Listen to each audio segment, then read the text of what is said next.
उन बहुत सी चीजों में से एक जिसने वास्तव में मेरी बहुत मदद की है पिछले 65 वर्षों में, जब से मैं प्रभु को जानता हूं, कुछ महीनों में यह लगभग 66 वर्ष हो जाएगा, वह है जो मैंने भजन संहिता 139 में पढ़ा। अगर आप मेरे साथ वहां देखें, यह बताता है कि कैसे परमेश्वर ने हमारी देह को हमारी मां के गर्भ में बनाया। यह बात तो हर कोई जानता है। मेरा मतलब है, हो सकता है वे यह ना माने कि परमेश्वर ने ऐसा किया, लेकिन 13वें पद में लिखा है, हे परमेश्वर, तूने मेरे अंतरंग अंगों को रचा, तूने मुझे मेरी मां के गर्भ में बुना, और मैं तेरा धन्यवाद करता हूं कि तूने मुझे अद्भुत और विस्मयकारी रीति से बनाया। जब आप अपने शरीर को देखते हैं और यह कितने वर्षों तक इतनी पूर्णता से कार्य करता है, मेरा मतलब है, आप युवा लोग बस उस चमत्कार के बारे में सोचिए। अगर आप थोड़ा अध्ययन करें, मैंने थोड़ा पढ़ा है, मैं डॉक्टर नहीं हूं, लेकिन मैंने मानव शरीर के कार्य, हृदय, फेफड़े, जिगर और इतने सारे अंगों के बारे में थोड़ा पढ़ा है। और मैं आपको बताता हूं, सैकड़ों ऐसी चीजें हैं जो गलत हो सकती थीं और जो आप युवाओं के जीवन में गलत हो सकती थीं, जिससे आज आप जीवित ना होते। इसलिए मैंने यह समझा है कि केवल जीवित रहना, चाहे 1 साल के लिए ही क्यों ना हो, अपने आप में एक चमत्कार है। इतनी सारी चीजों को अंदर इतनी पूर्णता से काम करना पड़ता है। ये एक मशीनरी की तरह है, आप जानते हैं, अगर एक चीज भी गलत हो जाए तो सब कुछ बंद हो जाता है और फिर भी हम जीवित हैं। मैं 85 साल की उम्र तक जीवित हूं। कितनी सारी चीजें गलत हो सकती थीं। और अगर आप केवल 10 से 15 साल के ही हैं तो भी कितनी चीजें गलत हो सकती थीं कि आज आप जीवित ना होते। हम अद्भुत और अद्वितीय रूप से बनाए गए हैं। और फिर यहां पद 16 में लिखा है, परमेश्वर की आंखों ने हमारे असंयोजित रूप को देखा। जब आप अपनी मां के गर्भ में एक उचित शरीर के रूप में नहीं बने थे, जब आप बन रहे थे, बस सोचिए, इसे गंभीरता से सोचिए, जब आप अपनी मां के गर्भ में बने भी नहीं थे, परमेश्वर की आंखें आप पर थीं। इसे व्यक्तिगत रूप से महसूस करें। मुझे यह सोचकर अच्छा लगता है कि जब मैं अपनी मां के गर्भ में था और मेरा शरीर भी ठीक से नहीं बना था, तब भी परमेश्वर की आंखें मुझ पर थीं। आप इसे अपने लिए भी व्यक्तिगत बना सकते हैं। परमेश्वर की आंखें आप पर हैं। और आपकी पुस्तक में, और आपकी पुस्तक का अर्थ है परमेश्वर के मन में, परमेश्वर की पुस्तक उसके मन में है, उसमें लिखा गया था, वे दिन जो मेरे लिए निर्धारित किए गए थे। मैं कहता हूं, प्रभु, मैं उन अरबों लोगों में से एक हूं जो आदम के समय से लेकर अब तक पृथ्वी पर जी चुके हैं। क्या आप कहना चाहते हैं कि आप मुझ में इतनी रुचि रखते हैं? जब मैं अपनी मां के गर्भ में इतना छोटा सा बन रहा था कि आपके मन में मेरी जिंदगी के लिए एक योजना लिखी हुई थी, जबकि आपको अरबों लोगों की देखभाल करनी है। सच है, मैंने इस पर विश्वास किया, इसने मेरी जिंदगी बदल दी है। और मैं आपको बताता हूं, अगर आप इस पर विश्वास करते हैं और परमेश्वर के वचन को स्वीकार करते हैं, तो यह दुनिया की एकमात्र पुस्तक है, दुनिया की एकमात्र पुस्तक जो 100% सत्य है। अगर यह किसी और मेडिकल किताब में लिखा होता तो मैं उस पर विश्वास नहीं करता, लेकिन जब परमेश्वर के वचन में है तो मैं विश्वास करता हूं, यह 100 सत्य है। मुझे फर्क नहीं पड़ता कि आप कौन हैं, इस बात को व्यक्तिगत बनाइए। आपके अपनी मां के गर्भ में बनने से पहले ही परमेश्वर के मन में आपके जीवन के लिए एक अद्भुत योजना थी। मेरे लिए जो भी दिन निर्धारित किए गए थे, उनमें से एक भी दिन आने से पहले, यानी मेरे जन्म से भी पहले, वह सब उसने पहले ही लिख दिया था। मैं इस पर विश्वास करता हूं। मुझे नहीं पता मैं कितने दिन जीवित रहूंगा, लेकिन एक बात मैं जानता हूं, परमेश्वर ने यह सब मेरे जन्म से पहले ही लिख दिया था। इसीलिए मैं घबराता नहीं हूं। मुझे डर नहीं है कि ओह, मुझे कैंसर हो जाएगा या कुछ और हो जाएगा या मेरा कोई एक्सीडेंट हो जाएगा। मुझे नहीं पता प्रभु मुझे अपने पास कैसे बुलाएंगे, क्या वह स्वर्ग से आकर ऐसा करेंगे, शायद उस तरह या किसी और तरीके से। लेकिन एक बात मैं जानता हूं,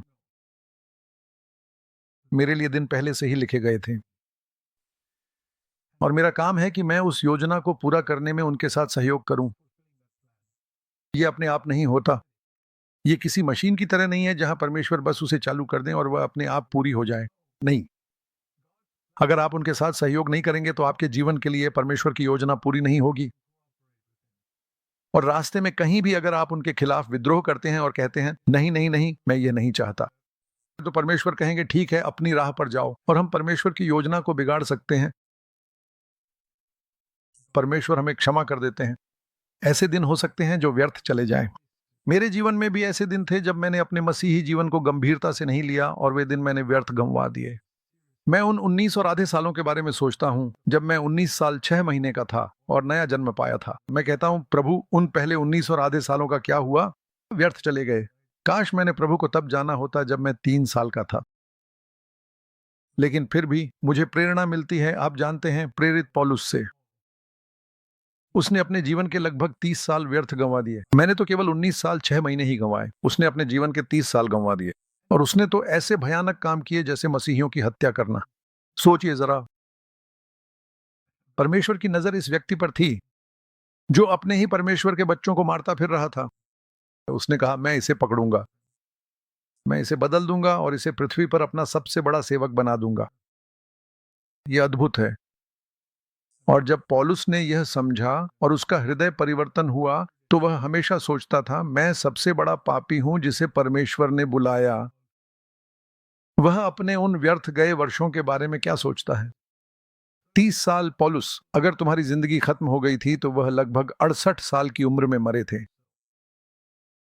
तो उन 68 में से 30 साल व्यर्थ चले गए। सिर्फ व्यर्थ ही नहीं, बल्कि मसीह विरोधी की तरह परमेश्वर के बच्चों की हत्या करते हुए। उसका क्या? इसने उसके जीवन में बहुत दुख लाया। प्रभु, मैंने तेरे लिए जो योजना थी उसे बिगाड़ दिया। मैंने तेरे बच्चों को चोट पहुंचाई है। और वह पश्चाताप ऐसी आग बन गया जिसने उसे रॉकेट की तरह पूरी रफ्तार से आगे बढ़ाया। और यही बात मेरे दिल में आई। बहुत से लोग कहते हैं, मैं अपने पापों के लिए दुखी हूं, लेकिन वह दुख ऐसा नहीं लगता कि जैसे रॉकेट की तरह उन्हें भविष्य में परमेश्वर की इच्छा पूरी करने के लिए प्रेरित करे। वे कहते हैं, मैं दुखी हूं और परमेश्वर ने मुझे क्षमा कर दिया है।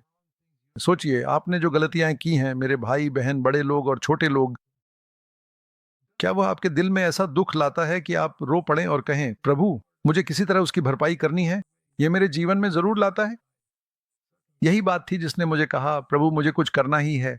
मैं बस बैठकर यह नहीं कह सकता कि मैं बस सभाओं में जाऊंगा, सभाओं में भाग लूंगा, घर आऊंगा और अगले रविवार फिर सभा में चला जाऊंगा। मेरे लिए इतना ही काफी नहीं है। मुझे उन वर्षों की भरपाई करनी है जो व्यर्थ गए, जब मैं अपने लिए जीता रहा और परमेश्वर की अवज्ञा करता रहा। यही बात थी जिसने पौलुस को एक महान प्रेरित बना दिया। और मेरे भाई बहन, परमेश्वर आपके लिए और भी बहुत कुछ कर सकता था। मैं आपको यह बताना चाहता हूं, मैं नहीं चाहता कि आप दोषी महसूस करें। अगर आप आज इसे गंभीरता से लें तो परमेश्वर आपके लिए और भी बहुत कुछ कर सकता था, अगर आपने सच में उन वर्षों में परमेश्वर का अपमान करने के लिए पछतावा किया होता। या फिर मसीही बनने के बाद भी आपने अपनी मूर्खतापूर्ण बातचीत और बेवकूफी भरी बातों और कामों से परमेश्वर का अपमान किया है। क्या इससे आपके दिल में कोई दुख होता है? प्रभु, मैं अपनी जिंदगी को बिगाड़ रहा हूं। मैं पहले ही बहुत कुछ बिगाड़ चुका हूं। मैं अब और बिगाड़ना नहीं चाहता। यही मैंने कहा था। मैंने कहा, मैं अब और बिगाड़ना नहीं चाहता। मैं चाहता हूं कि मेरी बाकी की जिंदगी तेरे लिए उपयोगी हो, प्रभु। और मैंने युवाओं से कहा है, तुम में से कुछ को ये सच्चाइयां जानने का सौभाग्य मिला है जिन्हें मैंने 35 साल की उम्र में जाना था। तुम इन्हें 15 साल की उम्र में जान जाते हो। इसलिए तुम्हें अपनी मसीही जिंदगी में मुझसे कहीं आगे बढ़ जाना चाहिए। लेकिन मैंने कहा, मुझे इसमें शक है और मैं बताता हूं क्यों। इसलिए नहीं कि मैं तुमसे बेहतर हूं, बल्कि इसलिए कि मैंने अपने जीवन के जो साल भटकाव और अन्य बातों में बर्बाद किए, उन्होंने मेरे दिल में इतना दुख भर दिया कि अब मैं पूरी रफ्तार से दौड़ रहा हूं। और मैं देखता हूं कि तुम में से कुछ युवा लोग, तुम क्षमा को बहुत सस्ता समझते हो, इसलिए तुम पूरी रफ्तार से नहीं दौड़ रहे हो। और यही वजह है कि मैं तुम्हें पछाड़ने वाला हूं, क्योंकि मैं अपने जीवन के उन बर्बाद किए गए समय के पछतावे के कारण पूरी रफ्तार से दौड़ रहा हूं। और मैं वो पछतावा नहीं देखता। तुम में से कुछ में, तुम इसे बहुत हल्के में लेते हो। आज भी तुम्हारा यीशु मसीह के प्रति रवैया बहुत ही लापरवाह है। तुम न तो उत्साही हो और न ही पूरे मन से समर्पित हो। यह दुखद है। और मैं तुम्हें बताना चाहता हूं, जब मसीह वापस आएंगे तो तुम्हें बहुत पछतावा होगा। इसे अभी गंभीरता से लो। देखो, पौलुस ने प्रेरितों के काम अध्याय 17 में क्या कहा। उसने कहा, मेरे जीवन में अज्ञानता के कई साल थे और मैंने बहुत सारी मूर्खतापूर्ण बातें की। लेकिन प्रेरितों के काम 17:30 कहता है, परमेश्वर ने उन सभी अज्ञानता के समयों को अनदेखा कर दिया है। पौलुस के जीवन के वे 30 साल जो उसने व्यर्थ गंवा दिए, परमेश्वर कहता है, उसे भूल जाओ। भूल जाओ पौलुस, मैं उसे अनदेखा करता हूं, लेकिन अब से पश्चाताप का जीवन जियो। तो पौलुस के जीवन में एक समय था जब उसे पता था कि परमेश्वर ने उसके अतीत को मिटा दिया है, लेकिन अब मैं हर दिन पश्चाताप में जीऊंगा। यही वह तरीका है जिससे आप पूरी गति से दौड़ सकते हैं। अगर आप हर दिन पश्चाताप में जीते हैं, परमेश्वर मेरा साक्षी है, मैं हर दिन पश्चाताप में जीता हूं। आप कहेंगे, भाई जैक, आप किस बात का पश्चाताप कर रहे हैं? क्या आप हर दिन पाप करते हैं? खैर, वैसा नहीं जिसे आप पाप कहेंगे, लेकिन मैं मसीह के समान नहीं हूं। क्या आप मानते हैं कि मैं मसीह के समान बन गया हूं? मैं मसीह के समान नहीं बना हूं। कुछ छोटी छोटी बातें हैं जो शायद आप जानते हैं, जैसे जब आप दूसरी कक्षा में होते हैं तो आप नहीं समझ पाते कि कोई 10वीं या 11वीं कक्षा में किस बात से जूझ रहा है। अगर वह इसके बारे में बात भी करे तो आप समझ नहीं पाएंगे, इसलिए मैं इसके बारे में बात नहीं करूंगा। लेकिन कुछ बातें हैं जो आप जैसे जैसे प्रभु के साथ चलते हैं, आप खोजते हैं कि क्या मसीह के समान नहीं है। जो मैं कभी नहीं जानता था कि वह मसीह के विपरीत है, यहां तक कि 5 साल पहले भी। मसीही विकास की एक पहचान यह है कि आप मसीह के विपरीत होने के नए क्षेत्र खोजते हैं। जैसे कि कुछ दिन पहले मैंने कहा था कि जब आप लोगों से उम्मीद करते हैं कि वे आपको धन्यवाद कहें, क्या आपको लगता है कि यह मसीह के विपरीत है? मैंने अपने जीवन में कभी भी यह कहीं प्रचार होते नहीं सुना, लेकिन परमेश्वर ने मुझे यह दिखाया कि लोगों से यह उम्मीद करना कि वे आकर आपको धन्यवाद कहें, मसीह के विपरीत है। मैंने पूछा, कैसे? क्योंकि यह मेरे साथ एक बार बहुत साल पहले हुआ था। मैंने एक कहानी सुनाई है कि कैसे एक युवा भाई था जिसकी मैंने बेंगलुरु में सीएफसी के शुरुआती दिनों में बहुत मदद की थी, और वह चला गया क्योंकि उसे बहुत आशीष मिली थी और वह हमारे घर में ही बड़ा हुआ था। वह कभी कभी हमारे घर में ही रहता था, और फिर वह चला गया और दूर हो गया। अच्छी नौकरी मिल गई, और फिर मैंने उससे कभी कोई खबर नहीं सुनी। और मैंने सोचा, कितना एहसान फरामोश आदमी है ये। हमने उसके लिए इतना सब कुछ किया, फिर भी उसने एक धन्यवाद का नोट तक नहीं लिखा कि वह क्या कर रहा है। तभी प्रभु ने मुझसे बात की, क्या तुमने मेरा वचन नहीं पढ़ा जिसमें लिखा है, जब तुम मेरे इन सबसे छोटे भाइयों में से किसी के लिए यह करते हो तो तुमने मेरे लिए किया है। और प्रभु ने मुझसे कहा, जब तुम मेरे किसी बच्चे की मदद करते हो, वह मसीह में मेरा छोटा भाई है, तो तुमने मेरे लिए किया है। और अगर तुमने मेरे लिए किया है, प्रभु ने कहा, तो तुम्हें धन्यवाद किसे देना चाहिए, उसे या मुझे? उस दिन मैंने सीखा कि अगर मैंने किसी इंसान के लिए कुछ किया है तो मुझे उससे धन्यवाद की अपेक्षा करनी चाहिए। लेकिन अगर मैंने यह प्रभु के लिए किया है, भले ही वह एक भाई है जिसकी मैंने मदद की, लेकिन मैंने यह प्रभु के लिए किया, तो फिर मुझे धन्यवाद किससे मिलना चाहिए? उससे नहीं। उस दिन मुझे एहसास हुआ कि किसी से धन्यवाद की अपेक्षा करना मेरे लिए पाप है। मेरा मतलब है, हम अपने बच्चों को धन्यवाद कहना सिखाते हैं। बिल्कुल, हमें धन्यवाद कहना चाहिए। मैं दूसरों को धन्यवाद कहूंगा, लेकिन मुझे किसी से भी धन्यवाद की अपेक्षा नहीं है। मुझे इससे कई साल पहले छुटकारा मिल गया था। ये एक उदाहरण है। मैं आपको ऐसे कई उदाहरण दे सकता हूं जिन्हें आप पाप भी नहीं मानते। मेरा यही मतलब है, जब आप दूसरी कक्षा में होते हैं तो आप ये नहीं समझ पाते कि 10वीं कक्षा के लोग किस बारे में बात कर रहे हैं। ये सब कुछ अजीब सा लगता है। ऐसा इसलिए है क्योंकि आप दूसरी कक्षा में हैं, लेकिन मुझे उम्मीद है कि आप दूसरी कक्षा में नहीं रहेंगे। मुझे उम्मीद है कि आप तीसरी, चौथी, 5वीं और 6ठी कक्षा में आगे बढ़ेंगे और उन चीजों की खोज करेंगे जिनके बारे में आपने कभी सोचा भी नहीं था कि वे मसीही नहीं हैं। आप कहेंगे, अरे ये सब सालों से मेरी जिंदगी में मसीही नहीं था। और मुझे विश्वास है कि आज भी मुझ में ऐसी बातें हैं जो मसीही नहीं हैं, जिनके बारे में मुझे पता नहीं है। ये ठीक वैसा ही है जैसे 10वीं कक्षा का छात्र कहता है, अरे कॉलेज में जो ग्रेजुएट पढ़ रहे हैं वे ऐसी चीजें पढ़ रहे हैं जिनके बारे में मुझे पता भी नहीं है। सही है। जब आप कॉलेज जाएंगे तब आपको इसका पता चलेगा। मसीही जीवन बिल्कुल ऐसा ही है। तो अगर आप इसे गंभीरता से लेंगे तो यह और बेहतर होता जाएगा। और एक आखिरी आयत है जिसे मैं साझा करना चाहता हूं। आप जानते हैं, जैसे जैसे मैं बड़ा होता जा रहा हूं, मेरे मन में जो शब्द आता है वह यही है, यूहन्ना 17। यीशु ने बहुत लंबा जीवन नहीं जिया। आप सोचेंगे कि अगर वे 70 या 80 साल तक जीवित रहते तो कितने आशीर्वादमय होते। वे 33 साल और 6 महीने की उम्र में ही चल बसे। वे कभी चीन या अफ्रीका नहीं गए। अगर वे चीन, अफ्रीका, अमेरिका, यूरोप और अन्य जगहों पर गए होते तो कितने आशीर्वादमय होते। नहीं, वे कभी इज़राइल के बाहर भी नहीं गए, सिवाय एक बार जब उन्होंने कहीं एक दुष्टात्मा को बाहर निकाला था। वे सारा समय उस छोटे से देश इज़राइल में ही रहे। वही एक इंसान जिसमें परमेश्वर ने मानव रूप धारण किया, जो लाखों लोगों के लिए आशीर्वाद बन सकते थे। उन्होंने एक छोटे से क्षेत्र में ही जीवन बिताया, और उस सब के अंत में उन्होंने क्या कहा? यूहन्ना 17 और पद 4। पिता, मैंने पृथ्वी पर तेरा महिमा किया है। हम पृथ्वी पर परमेश्वर की महिमा कैसे करते हैं? उस काम को पूरा करके जो तूने मुझे करने के लिए दिया था। ये उनका अंतिम दिन था। वह क्रूस पर चढ़ाए जाने ही वाले थे। उसी रात उन्हें गठसमनी में पकड़ लिया गया था। ये सब उसके कुछ ही मिनट पहले की बात है। मैंने वह काम पूरा कर दिया है जो तूने मुझे करने के लिए दिया था। मैंने केवल 3.5 साल तक प्रचार किया। मैंने 12 साल तक अधिकतर समय मेज और बेंच ही बनाए। 18 से 30 साल की उम्र तक मैं मेज और बेंच बनाता रहा, और उससे पहले मैं घर पर अपनी माँ मरियम की मदद करता था और अपने छोटे भाइयों बहनों की भी सहायता करता था। लेकिन एक बात है, इन सभी वर्षों में मैं पाप से मुक्त रहा, और जिन जिन जगहों और लोगों से मुझे मिलना था, मैं उन सबसे मिल चुका हूं। और भले ही मैंने अपने देश के बाहर यात्रा नहीं की, जबकि बहुत से लोग कई देशों में घूमना पसंद करते हैं, यीशु ये कर सकते थे। उन्होंने केवल वही काम पूरा करना चाहा जो परमेश्वर उनसे करवाना चाहता था। अगर उन्होंने रोम में 1 हफ्ते की छुट्टी ली होती, तो वे उस 1 हफ्ते को खो देते जब परमेश्वर ने उनके लिए इज़राइल में कुछ करने के लिए रखा था।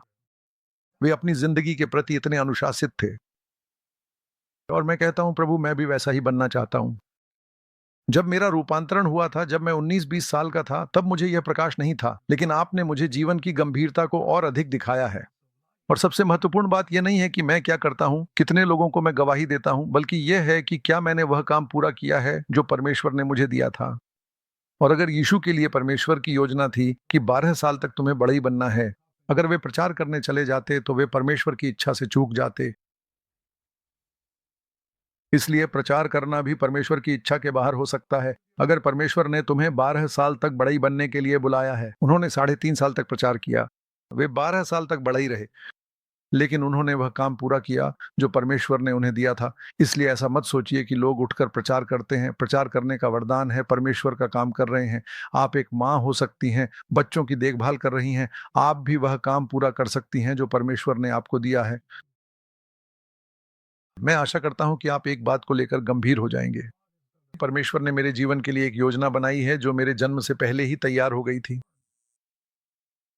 प्रभु, मुझे यह जानने में मदद कर, पूरे दिल से उस योजना को जानने का प्रयास करें। और मैं आपको कुछ बताना चाहता हूं। अगर आप उस योजना को जानना चाहते हैं तो अपनी अंतरात्मा को शुद्ध रखें। अपनी अंतरात्मा को शुद्ध रखें।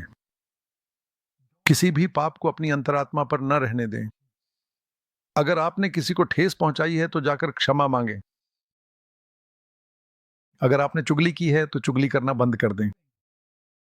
आप स्वयं को अपवित्र कर रहे हैं और आप परमेश्वर की योजना को नहीं जान पाएंगे। आपका अतीत, आपकी असफलताएं आपको गहरी पश्चाताप की ओर ले जाएं, और कहें, प्रभु, कम से कम मेरे शेष जीवन में मैं अब और गलती नहीं करना चाहता। आभारी रहें। उन भाइयों और बहनों के लिए आभारी रहें जो आपकी मदद कर सकते हैं। उनकी मदद लें। इतने घमंडी ना बने कि सोचें आप सब कुछ अकेले कर सकते हैं। आप नहीं कर सकते। इस शरीर का कोई भी हिस्सा अपने आप काम नहीं कर सकता। नहीं, यहां तक कि दिल भी नहीं। दिल बहुत सारा काम करता है, लेकिन वह भी हाथ पर निर्भर है जो खाना उठाता है, मुंह जो भोजन चबाता है, पेट जो भोजन को पचाता है, और कई प्रक्रियाएं होती हैं जिससे भोजन रक्त में बदलकर दिल तक पहुंचता है। दिल भी दूसरों पर निर्भर है। इस शरीर का कोई भी हिस्सा स्वतंत्र नहीं है, और आप भी स्वतंत्र नहीं हैं, चाहे आप कितने भी प्रतिभाशाली क्यों ना हो। मैं जानता हूं कि मैं स्वतंत्र नहीं हूं। इसीलिए मैंने शरीर का महत्व समझा है। प्रिय भाइयों और बहनों, मैं आपसे पूरे दिल से कहता हूं, अपने जीवन के लिए परमेश्वर की योजना को पूरा करें। यह अपने आप नहीं होगा। अगर आप इसे गंभीरता से नहीं लेंगे तो मैं आपको अपना वचन देता हूं, जब मसीह वापस आएंगे और आप उनके सामने खड़े होंगे, तब आपको बहुत पछतावा होगा। तो अगर आपके पास यह सुनने के लिए कान है, तो मैं प्रार्थना करता हूं कि आप इसे सुने। क्या हम 1 मिनट के लिए प्रार्थना कर सकते हैं? यह परमेश्वर के लिए एक बाइबल है। एक बार फिर मुझे वही कहना है जो मैं हमेशा ऐसे समय पर कहता हूं। अगर आपको किसी को क्षमा करना है तो अभी क्षमा कर दें।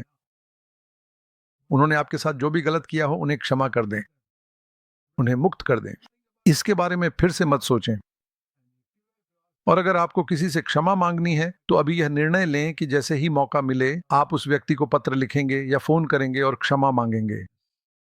और अब से इस क्षमा के क्षेत्र को पूरी तरह से साफ रखें कि जैसे ही कोई आपको ठेस पहुंचाए आप तुरंत उसे क्षमा कर देंगे, और जैसे ही आप किसी और को ठेस पहुंचाएंगे आप तुरंत क्षमा मांग लेंगे। ये एक बहुत बहुत महत्वपूर्ण क्षेत्र है, क्योंकि हमें यह प्रार्थना करना सिखाया गया है, पिता हमें उसी तरह क्षमा करें जैसे हम दूसरों को क्षमा करते हैं। स्वर्गीय पिता, कृपया यहाँ मौजूद सभी लोगों को, विशेष रूप से युवाओं और बुजुर्गों को, उनके जीवन के लिए आपके द्वारा बनाए गए योजना को गंभीरता से लेने में मदद करें। हम में से बहुतों ने अपने कई साल बर्बाद कर दिए हैं। हमें यह मदद करें कि आपके फिर से आने से पहले जो समय हमारे पास बचा है उसका हम सर्वोत्तम उपयोग कर सकें। हम यीशु के नाम में प्रार्थना करते हैं, आमीन।